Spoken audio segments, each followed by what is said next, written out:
Hello friends, एक बार फिर से स्वागत है आपका आपके अपने यूट्यूब चैनल ट्राइम्फ एकेडमी पे। जैसा कि आप लोगों ने कमेंट्स में हमें बताया कि आपको चाहिए एक्सपेक्टेड कट ऑफ और एनालिसिस टीजीटी इंग्लिश के लिए भी, तो हम यहाँ पे हाजिर हुए हैं टीजीटी इंग्लिश मेल के लिए एक्सपेक्टेड कट ऑफ का एनालिसिस लेकर। हमने इस वीडियो में काफ़ी चीज़ों का एनालिसिस किया है, जैसे कि पिछले साल कितनी सीट्स थी, इस साल कितनी सीट हैं, पेपर का लेवल कैसा था, इसके अलावा कट ऑफ कितनी गई थी लास्ट टाइम। ठीक है, तो सारी चीज़ें यहाँ पे हमने कंसिडर करी हैं और वो कंसिडर करने के बाद ही हम एक फ़ाइनल अपने कंक्लूजन पर पहुंचे हैं। तो आप अगर आपने अभी तक हमारे चैनल को सब्सक्राइब नहीं किया है तो प्लीज़ सब्सक्राइब करें ताकि आप कोई भी अपडेट मिस ना करें और हमें और इस तरीके की वीडियोस बनाने के लिए मोटिवेट करें। तो हम स्टार्ट करते हैं। सबसे पहले हम आते हैं पेपर 2018। तो पेपर 2018 का जो पेपर 1 था वो ईजी था, क्योंकि देखिए मैथ्स और रीजनिंग दोनों ही ऐसे थे कि आप उसमें से काफ़ी 15 क्वेश्चंस लगभग इजीली कर सकते थे अगर आपको थोड़ी सी भी इसकी नॉलेज है। तो हम वैसे इन्हें इजी या हार्ड नहीं कहेंगे, क्योंकि जिन लोगों की मैथ्स रीजनिंग अच्छी होती है, जिन्होंने उसकी थोड़ी प्रैक्टिस की होती है, उन्हें हार्ड वाली भी जो होती है वो ईजी लगती है पर लेंदी लगती है। ठीक है, और इजी वाली तो वो कर ही लेते हैं। और जिनकी अच्छी नहीं होती है तो उनको अगर आप इजी भी दोगे तो वो भी उन्हें थोड़ी सी कंफ्यूजिंग लग सकती है। ठीक है, तो यहाँ पे रिव्यूज़ जो हैं वो लोगों के मिसमैच हो सकते हैं कि ये पेपर के ये पार्ट्स कैसे थे। पर जब हम बात करते हैं हिंदी, इंग्लिश और हमारे जनरल अवेयरनेस की, तो हिंदी इंग्लिश इजी थे। हिंदी के तो बहुत क्वेश्चंस ऐसे थे कि आपने सिर्फ option A B C D 4 option पढ़े और उसे पढ़ के ही आपको पता लग रहा है कि आंसर ऑप्शन सी है। इंग्लिश, क्योंकि आप लोग इंग्लिश के स्टूडेंट्स हैं तो ये तो आपसे एक्सपेक्ट किया जाएगा ही कि इंग्लिश तो आप कम से कम अच्छी करके आएंगे, तो इंग्लिश में भी आप काफ़ी अच्छा स्कोर कर सकते थे। और जनरल अवेयरनेस भी हमारे पास अच्छी थी, जिन्होंने थोड़ा पढ़ा है वो 10 to 15 मार्क्स इजीली ग्रैब यहाँ पे कर सकते थे। हम कह सकते हैं कि ये जो पेपर का पार्ट था ये लेंदी नहीं था। आप चाहते तो 45 मिनट्स to 1 आवर में इसे आराम से कंप्लीट कर सकते हैं, जो हमारी स्ट्रेटजी होती है, ताकि हम अपने पेपर 2 को अच्छे से टाइम दे सकें और काफ़ी सोच समझ के अपने आंसर्स को मार्क कर सकें। ठीक है, तो अब हम आते हैं उसके पेपर 2 पे। तो पेपर 2 ना तो हम कह सकते हैं कि इजी था और ना ही हम कह सकते हैं कि बहुत हार्ड था। पेपर 2 जो था वो मॉडरेट था। बहुत ही बेसिक चीज़ें आपसे पूछी गई थी, कि जो मतलब बेसिक इन द सेंस कि आपको पता है कि हाँ ये चीज़ें तो आपसे पूछी जाएंगी। अब देखिए, आप टीचर बनने जा रहे हैं तो आपसे एकदम बिल्कुल ही लो लेवल की इंग्लिश तो पूछी नहीं जाएगी, और वो भी जब ये एक एंट्रेंस एग्ज़ाम हो। तो जिस तरीके का चीज़ें एक्सपेक्टेड थी वैसी चीज़ें आपसे काफ़ी पूछी गई थी। ग्रामर, लिटरेचर और भी बहुत सारी चीज़ें आपको यहाँ पे देखने को मिली थी, और जो आपकी पेडागोजी से क्वेश्चंस थे वो भी ठीक थे, रेलेवेंट थे। ठीक है, तो हम कह सकते हैं कि पेपर 2 मॉडरेट था, हार्ड नहीं था ज़्यादा और ना ही ज़्यादा ईजी तो बिल्कुल नहीं था। ठीक है, तो हम कह सकते हैं कि paper 2 was moderate and paper 1 was easy. ठीक है, इजी, और कुछ लोगों के लिए हो सकता है ये भी थोड़ा बहुत मॉडरेट रहा हो। पर हम इसके बाद आते हैं अपने पेपर 2021 पे। तो हम कह सकते हैं यहाँ पे भी पेपर का लेवल बहुत लोगों को इजी लगा होगा, बट हमने इसे मॉडरेट कंसिडर किया क्योंकि कुछ पार्ट्स यहाँ पे बहुत लेंदी थे। और जो एक पेपर होता है ना, वो सिर्फ उसके डिफ़िकल्टी लेवल पे के बेसिस पे ही जज नहीं किया जाता है। हमें टाइम मैनेजमेंट भी वहाँ पे एक हमारे लिए इम्पॉर्टेंट फैक्टर होता है। ठीक है, तो जो हम स्ट्रेटजी बनाते थे 45 मिनट्स या 1 आवर में हमें कंप्लीट करना है ये पेपर। ठीक है, उसके बाद हमें 1 आवर इसे देना है ताकि हम सोच समझ के सारे आंसर्स बढ़िया तरीके से बिना किसी एग्ज़ाम प्रेशर के और ऐसे टाइम के प्रेशर के कि टाइम ख़त्म होने वाला है कर लें।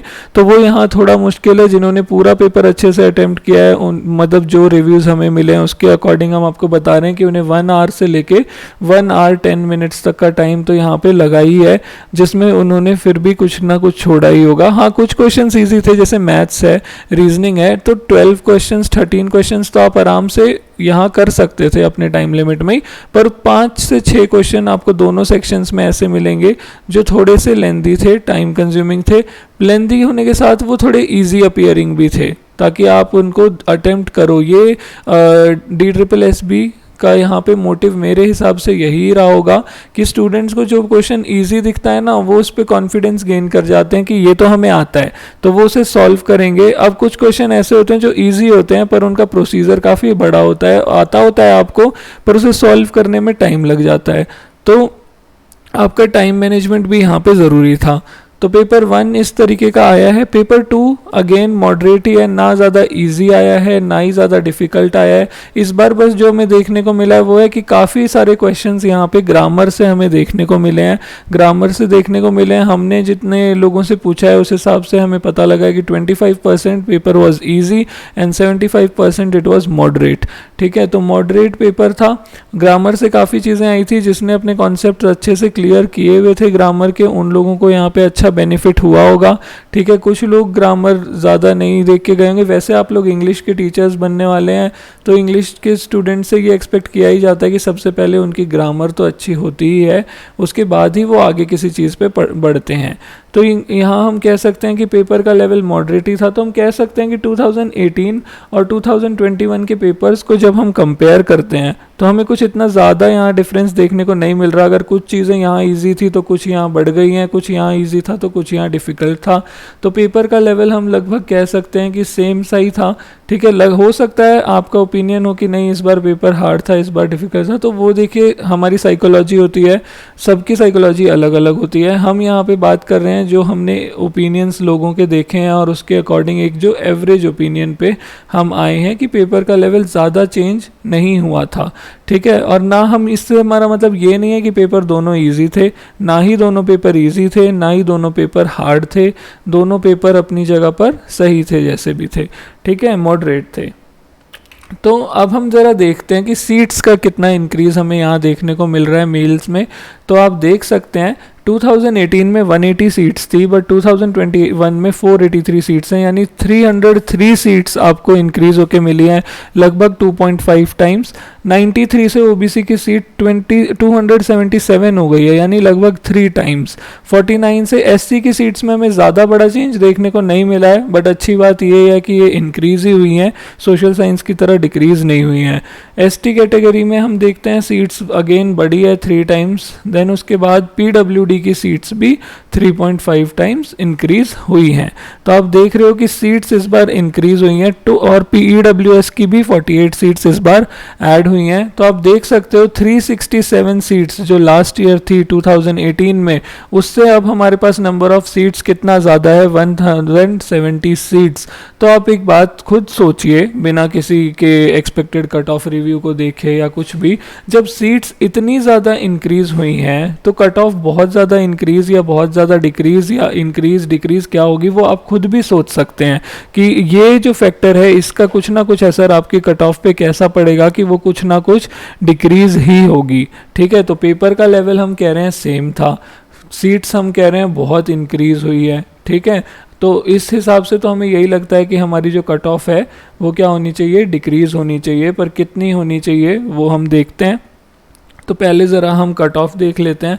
अच्छा, बहुत जगह पे आपको क्या मिलेगा, जिन्होंने भी इंग्लिश के रिव्यूज़ दिए हैं, हमने जितना देखा है कि लोगों ने बहुत इनकरेक्ट डेटा आपको वहाँ पे दिया हुआ है। नंबर ऑफ़ सीट्स से लेके लास्ट ईयर की कट ऑफ तक सब वहाँ पे गलत है, फर्जी हम कह सकते हैं एक तरीके से, क्योंकि हमें ये जो डेटा है वो इजीली नेट पे नहीं मिल रहा है। हो सकता है आपको मिल गया होगा किसी ग्रुप पे या कहीं, पर हमने जितना ढूंढा तो उसके बहुत देर बाद हमें ये फाइनल सिलेक्शन वाला एक नोटिस मिला है। फाइनल सिलेक्शन के अकॉर्डिंग आप देख सकते हो फाइनल सिलेक्शन यहाँ कितने मार्क्स पे हो रहा है, हम यहाँ आपके लिए लेकर आए हैं एक एज अ प्रूफ कि हम हवा में बातें नहीं कर रहे हैं। तो आप देख सकते हो यूआर की कट ऑफ लास्ट टाइम 90.25 गई थी। तो आप देख सकते हो कि 300 प्लस सीट्स में ही कट ऑफ इतनी है, तो 1000 प्लस सीट्स में कट ऑफ कितनी होगी। तो आप यहाँ पे ये सोच रहे होगे कि इस बार तो कट ऑफ फिर बहुत डाउन जाएगी, तो वो बहुत डाउन भी नहीं होता है, जिसका रीज़न हम आपको अभी बताएंगे। OBC category 71.75 final selection, SC 85 final selection क्योंकि सीट्स कम थी, एसटी 69.75 फाइनल सिलेक्शन के लिए, और OH है 93.25 और VH 94। आप देख सकते हो यहाँ सीट्स बहुत कम थी, एक जगह 5 सीट्स हैं बस, एक जगह 6 सीट हैं। तो कंपटीशन ऑब्वियस सी बात है बढ़ गया, इसीलिए इनकी जो कट ऑफ है वो हमें देखने को मिल रही है कि जनरल से भी ज़्यादा गई है। तो अब हम बात करते हैं कि कट ऑफ बढ़नी चाहिए कि घटनी चाहिए। इससे पहले आप ज़रा ये देख लीजिए कि जब हम पेपर देते हैं तो जो टॉप रैंकर्स होते हैं, ठीक है, जो टॉप रैंकर्स इन पेपर के रहे होंगे उनके स्कोर आपको 140 तक भी मिल जाएंगे, 150 तक भी मिल जाएंगे, ठीक है। फिर जब हम नीचे आते जाते हैं उससे तो धीरे धीरे क्या होता है कि ये स्कोर जो है ऐसे डिक्रीज होता जाता है, 138, 135, 130, 120 और इस तरीके से। पर जब हम एक 100 वाले लेवल पे आ जाते हैं ना, अगर एक पेपर एवरेज गया होता है उसके बाद जो स्कोर डिक्रीज होना शुरू होता है वो कैसा होता है कि एक ही स्कोर जो है वो बहुत लोग 50 लोग, 30 लोग, 60 लोग ऐसे आपस में शेयर कर रहे होते हैं। तो जब हम बात कर रहे हैं कि सीट्स बढ़ गई हैं तो ये जो 300 कितनी सीट्स हमारे पास थी, 367 सीट्स से 1070 सीट्स का जो गैप है ना, तो आप ये मत समझिए कि इसमें तो एकदम 80 पे ही कट ऑफ आ जाएगी, वो ऐसा नहीं होगा। जो कट ऑफ है यहाँ आप जैसे जैसे डाउन आते जाएंगे ना तो एक एक मार्क बहुत बहुत लोग शेयर कर रहे होंगे, ठीक है। जैसे अगर आप यहाँ पे 90 से 89 पे आते हैं तो 89 बहुत लोग शेयर कर रहे होंगे, 88 बहुत लोग शेयर कर रहे होंगे। तो ऐसे करते करते जो कट ऑफ है आपकी वो कुछ नंबर तक पहुँचेगी, शायद जैसे 85 तक पहुँची, हो सकता है जब तक ये बड़े हुए 700 लोग यहाँ कवर हो जाएं, ठीक है। क्योंकि जब एवरेज स्कोर पे हम आते हैं ना, बीच में आप देखना कोई भी एग्ज़ाम जब होता है तो उसके टॉप में कुछ स्टूडेंट्स होते हैं, कुछ एकदम लो रैंकर्स होते हैं, उनके बीच में होते हैं एवरेज वाले। तो ये एवरेज वाले लोग जो होते हैं वो बहुत सिमिलर पेपर करते हैं, बहुत सिमिलर उनके मार्क्स आते हैं। तो इसीलिए क्या होता है कि एक एक नंबर बहुत लोग शेयर करते हैं आपस में, ठीक है। तो इस सब को देखने के बाद अब हम आपको अपनी एक्सपेक्टेड कट ऑफ बताते हैं। फाइनल सिलेक्शन लास्ट ईयर 90.25 पे यूआर कैटेगरी का हो गया था। तो इतनी सीट्स बढ़ने के बाद हमें लगता है कि 5 नंबर तक कट ऑफ नीचे जा सकती है, 85 to 88 फाइनल सिलेक्शन की कट ऑफ आ सकती है। ई डॉसियर इससे 5 नंबर कम कर लीजिए, यानी हमारे अकॉर्डिंग ई डॉसियर जो है वो आपका 82 to 85 तक ई डॉसियर और 3 मार्क्स बढ़ा के आपका फाइनल सिलेक्शन हो सकता है, जैसे लास्ट ईयर भी हुआ है, यूआर में कम ही बढ़े थे फाइनल सिलेक्शन के लिए। इसके बाद हम आते हैं ओबीसी की जो सीट्स हैं वो भी बढ़ी हैं, पर ओबीसी को 35 मार्क्स तो अपने क्वालिफिकेशन के लिए ही चाहिए होते हैं, 35 तो 70 इसीलिए हम लेकर चल रहे हैं, 70 to 75 आपके लिए भी ठीक है। फिर इसके बाद हम आते हैं एससी कैटेगरी के लिए। एससी कैटेगरी की सीट्स भी थोड़ी इंक्रीज़ हुई हैं, तो हम कह सकते हैं 82 to 85 आपका फाइनल सिलेक्शन हो सकता है। ये बात जो हम कर रहे हैं ये बात हम फाइनल सिलेक्शन के लिए कर रहे हैं अकॉर्डिंग टू जो भी ये हमने चीज़ें कंपेयर करी। हम ये नहीं बोल रहे हैं कि ये फिक्स है, इसी पे ही आपका होगा, इससे कम भी जा सकती है, इससे थोड़ी ज़्यादा भी जा सकती है। पर जिस तरीके का एनालिसिस हमने किया है, आप खुद अपना ब्रेन भी यूज़ कर सकते हैं उस एनालिसिस में, उस सब चीज़ों को जो भी हमने आपको दिखाई हैं उन सब को एक साथ रख के कंपेयर कर सकते हैं और उस हिसाब से हम इस नतीजे पर पहुँचे हैं। एसटी कैटेगरी 69.75 क्योंकि सीट्स बढ़ गई हैं, 65 भी हो सकता है यहाँ पे। पीडब्ल्यूडी सीट्स बहुत कम थी, 5-6 सीट्स थी, तो कंपटीशन बढ़ गया था, पर इस बार थोड़ी कम होने के चांसेस हैं, तो 85 to 88 ले लेते हैं। और ये अनएक्सपेक्टेड सी होती हैं क्योंकि ज़रूरी नहीं है, हो सकता है कई बार बहुत कम लोग अप्लाई करते हैं यहाँ पे। यहाँ हमारे पास लगभग 100 लोगों ने अप्लाई किया था, 120 या 100 लोगों ने, तब ये रिज़ल्ट था। तो आपका ये इस पे भी डिपेंड करता है कि इस बार कितने लोगों ने किया है, उसकी एग्जैक्ट हमारे पास अभी नॉलेज है नहीं, क्योंकि उसके लिए आपको आरटीआई डालनी पड़ेगी और फिर आरटीआई से ही आप एग्जैक्ट नंबर बता सकते हो। तो हमने उस हिसाब से 85 to 88 लिया है। और ईडब्ल्यूएस कैटेगरी क्योंकि आपकी सीट्स इतनी ज़्यादा हाई भी नहीं है, तो हम जनरल से बस आपको कुछ कम लेके चलते हैं, तो 80 to 86 ईडब्ल्यूएस कैटेगरी की कट ऑफ जा सकती है। किसी र्यूमर पे प्लीज़ बिलीव मत कीजिए, आपके सामने सारा ये है डाटा है, तो उस डाटा को आप देखिए, खुद एनालाइज कीजिए और फिर खुद सोच के देखिए, ठीक है। आप अपने आप भी इतने पोटेंशियल आप में है कि आप ये सब देख के कंपेयर कर सकें और फाइनल उस पर पहुंच सकें। और स्ट्रेस मत लीजिए क्योंकि कोई भी कितनी एक्सपेक्टेड कट ऑफ आपको बता दे, उस एक्सपेक्टेड कट ऑफ से वो कम ज़्यादा कुछ भी हो सकती है, बिकॉज DSSS भी है, सब अनएक्सपेक्टेड होता है। और नॉर्मलाइजेशन भी यहाँ पे है जो कि अपना गेम अच्छे से खेलती है, ठीक है। तो आपको ये सब देख के बस आप ये अंदाज़ा लगा सकते हो। जिनको लगता है कि हमारा स्कोर थोड़ा सेफ़ है वो बस अपने ई डॉसियर के लिए सारे डॉक्यूमेंट्स जो हैं उन्हें रखें। ई डॉसियर के लिए आपको क्या क्या चाहिए होगा उस सब की वीडियोस आपको हमारे चैनल पे मिल जाएंगे। एनसीटीई सर्टिफिकेट से लेके सीबीएसई एफिलिएशन सर्टिफिकेट किस तरीके से आपको बनवाना है स्टेप बाय स्टेप, एंड वो भी फ्री ऑफ कॉस्ट, तो आपको उसकी भी वीडियोस हमारे चैनल पे मिल जाएंगी। तो आप उन सब वीडियोस को देखिए। अगर आपको हमारी वीडियो पसंद आती है तो इस वीडियो को लाइक करें, शेयर करें, और अगर आपको हमारी और अपडेट्स इसी तरीके से चाहिए और आप हमें मोटिवेट करना चाहते हैं, हमारी चीज़ों से इम्प्रेस्ड हैं, हमारे एनालिसिस से, तो सब्सक्राइब करना ना भूलें। आपका एक सब्सक्राइब भी हमारे लिए बहुत प्रीशियस है और हम आपको इसी तरीके के अच्छे अपडेट्स ला के देते रहेंगे, अच्छी एनालिसिस ला के देते रहेंगे जिसमें बायसनेस बिल्कुल भी नहीं होगी। तो आज की वीडियो में सिर्फ इतना ही फ्रेंड्स, मिलते हैं अपनी अगली वीडियो में।